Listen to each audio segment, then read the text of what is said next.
Oke, selamat siang semuanya. Terima kasih atas atensinya. Dan hari ini kita coba mendiskusikan mengenai konsep teknik penelitian kualitatif. Kemarin saya sudah berdiskusi dengan jajaran dari eh, manajerial di Fakultas Agama Islam bahwa Pak Aldi luarannya dari mata kuliah Bapak adalah proposal, kayak gitu. Oh, oke, siap Bapak. Berarti memang diarahkan agar dari mata kuliah ini muncul satu proposal dan nantinya kita fokuskan untuk setelah UTS itu pembuatan proposal. Jadi sebelum UTS kita make sure semuanya berkaitan dengan konsep dasar penelitian kualitatif sudah bisa tersampaikan dan sudah bisa diketahui oleh kalian untuk menguasai sembari perjalanan waktu sih saya pastikan. Namun setidaknya kalian sudah memiliki dasar untuk memahami dan mengetahui itu dulu. Oke, jadi pada kali ini kita akan mencoba secara ringkas mengenai sumber dan jenis data, peranan manusia sebagai instrumen, pengamatan, catatan lapangan, penggunaan dokumen, sampling, dan satuan kajian, serta metode pengumpulan data. Yang nanti akan kita bagi menjadi beberapa part untuk diskusinya. Dan pastinya nanti last but not least ya, pembuatan kuesioner. Itu pasti. Nah, Bapak Ibu, teman-teman yang saya hormati, sumber data utama dalam penelitian kualitatif adalah kata-kata dan tindakan. Seperti yang sudah saya sampaikan beberapa pertemuan sebelumnya, saya sudah mencontohkan hasilnya bahwa kekuatan dari kualitatif adalah di kata-kata, pernyataan langsung, baik itu dengan bahasa lokal tidak tertranslate bahasa Inggris ya, ataupun menggunakan bahasa Indonesia yang kemudian dibahasa Inggriskan, atau menggunakan bahasa Inggris ini bahasa lokalkan, atau bahasa lainnya. Jadi kondisi di mana kata-kata dan tindakan itu yang memiliki sudut pandang tertentu, atau subjektivitas tertentu dan objektivitas tertentu. Nah, hal ini bisa diperkuat dari sumber data lain, contoh seperti dokumen, data tertulis, foto, ataupun statistik. Kemarin juga saya bisa memperlihatkan ya beberapa foto, beberapa kajian statistik, data tertulis, dan dokumen yang kemudian diramu dan menjadi sebuah analisis atau sintesis yang maksimal, seperti itu. Nah, pengamatan bisa tak diketahui, misalkan kayak melihat dan mendengar, wawancara mendalam, bertanya dan mendengar, pengamatan berperan serta, misalkan tadi ya melihat, yuk mendengar, yuk bertanya, gitu. Dan kegiatan biasa namun dilakukan dengan sadar, terarah, dan senantiasa bertujuan memperoleh informasi yang dibutuhkan.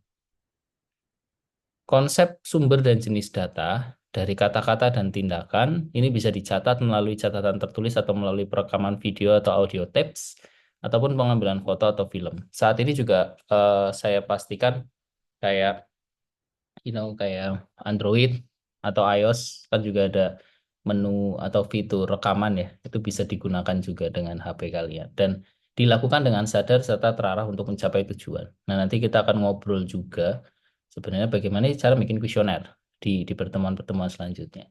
Dan kata-kata dan tindakan yang dijaring ini dipilih yang relevan, terutama yang dapat dimanfaatkan ya, dan sesuai dengan kategorikal atau indikator penelitian yang sedang kalian lakukan.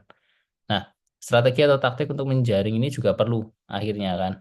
Dan sumber-sumber yang tertulis banyak sih sebenarnya ya. Teman-teman bisa uh, membuka misalkan buku atau disertasi atau tesis gitu ya atau hal lainnya yang berkaitan dengan sumber tertulis. Kemudian bisa jadi kalau saya biasanya menggunakan mayoritas ya, walaupun tidak tertutup dari gitu ya. Uh, Mayoritas biasanya saya pakai menggunakan hasil penelitian karena up to date-nya itu lebih lebih cepat ketika saya mau discuss terkait satu kalimat em, ada pendukung nggak sih dalam 3 tahun terakhir kayak gitu itu bisa lebih. Kalau buku biasanya ada tapi benar-benar perlu perlu apa ya kedalaman dan waktu sih, sebenarnya waktu itu yang benar-benar tidak bisa dibohongi. Ada waktunya nggak, bagaimana manajerial waktu ya terutama. Dan misalkan menggunakan arsip itu juga bisa, atau dokumen pribadi juga bisa, surat, buku harian, anggaran pribadi atau cerita atau lagu, drama, apapun itu bisa didukung dan dokumen resmi. Contohnya kayak notulensi, em, buku peraturan atau laporan kemajuan dan sebagainya.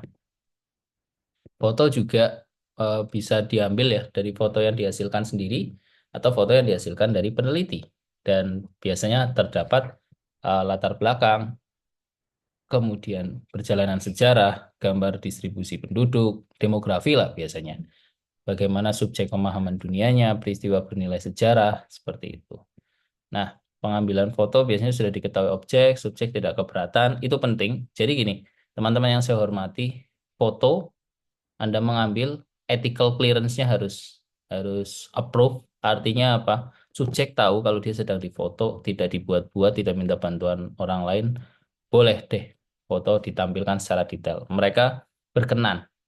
Oleh karena itu ketika kita diskusi dengan kolega-kolega yang jadi subjek penelitian, di awal langsung saya declare dulu dengan bahasa yang lebih lokal ya, karena kita pernah diskusi dan saya pernah mempresentasikan ini juga di Universitas Muhammadiyah Surakarta waktu itu terkait ethical clearance untuk non-akademisi. Kita diskusi di situ, kita sharing bahwa terkadang kalimat ilmiah itu tidak bisa diketahui oleh masyarakat awam. Kata responden saja tidak semua masyarakat awam paham makna kata responden. Oleh karena itu kita menggunakan bahasa lokal. Saya declare, Ibu menika badhe direkam. Misalnya saya menggunakan bahasa Jawa disambung bahasa Indonesia. Menawi mangke kula nyuwun fotonipun panjenengan berkenan, misalkan, oh ya berkenan, oke, itu sudah declare dan itu direkam. Jadi make sure bahwa apa yang kamu lakukan dan sebagainya untuk mengambil data dan sebagainya, misalkan nanti akan dipublikasikan, pastikan bahwa orang itu tidak keberatan. Kalau keberatan, tidak ada masalah. Berarti cari responden yang lain atau cari konsep yang lain. Seperti itu. Data statistik juga bisa membantu untuk memberikan gambaran.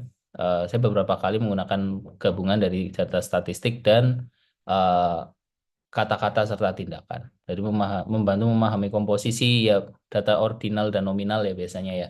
Usia, jenis kelamin, agama, mata pencaharian ya, tingkat pendidikan dan sebagainya.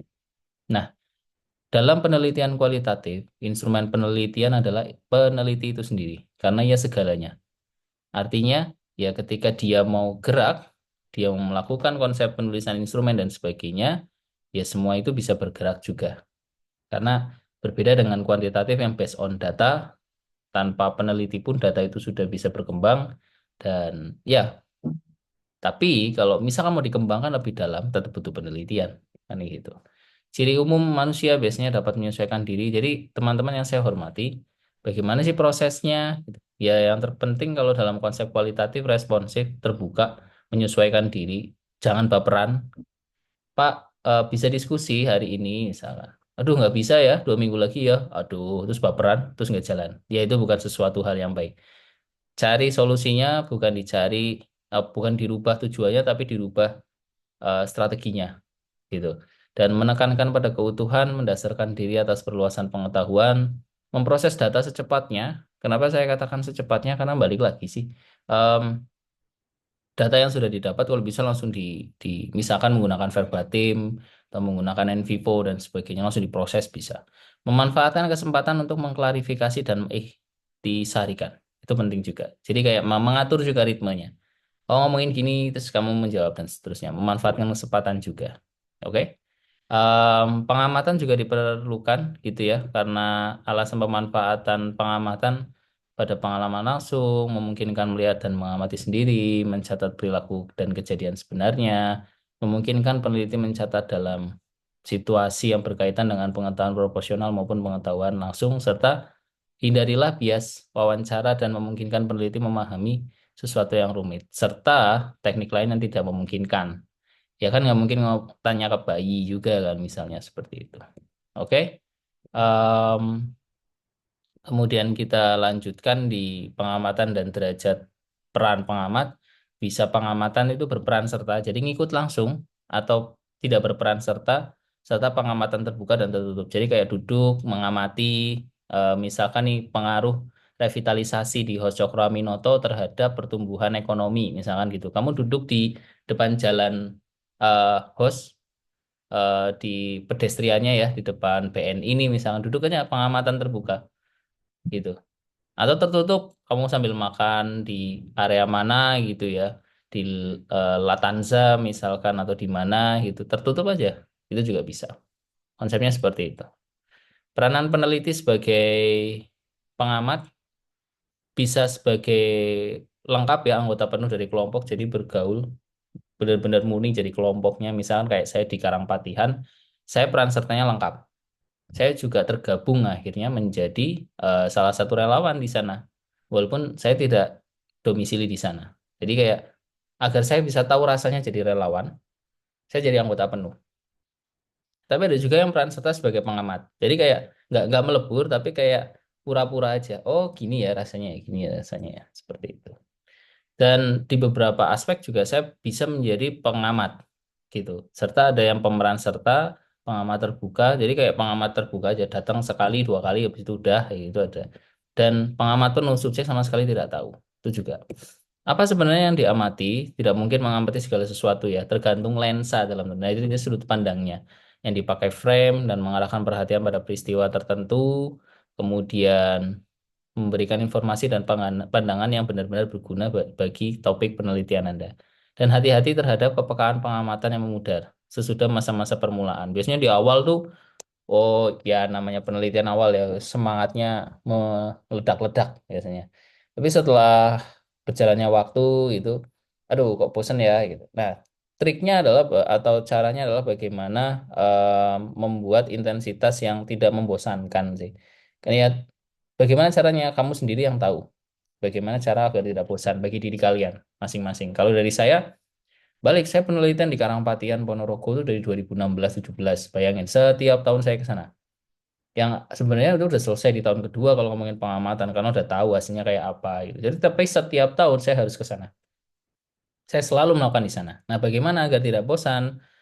Tadi ya, tidak memudar pengamatannya. Ya, saya bikin trik tidak setiap bulan ke sana, misalkan ada event-event tertentu saya mengikuti gitu sesekali dan sebagainya dengan tetap penelitian dan sebagainya seperti itu. Oke? Nah, kurang lebih seperti itu dulu. Nanti kita akan lanjutkan untuk sesi berikutnya di pertemuan-pertemuan berikutnya. Terima kasih, saya akhiri. Wassalamualaikum warahmatullahi wabarakatuh.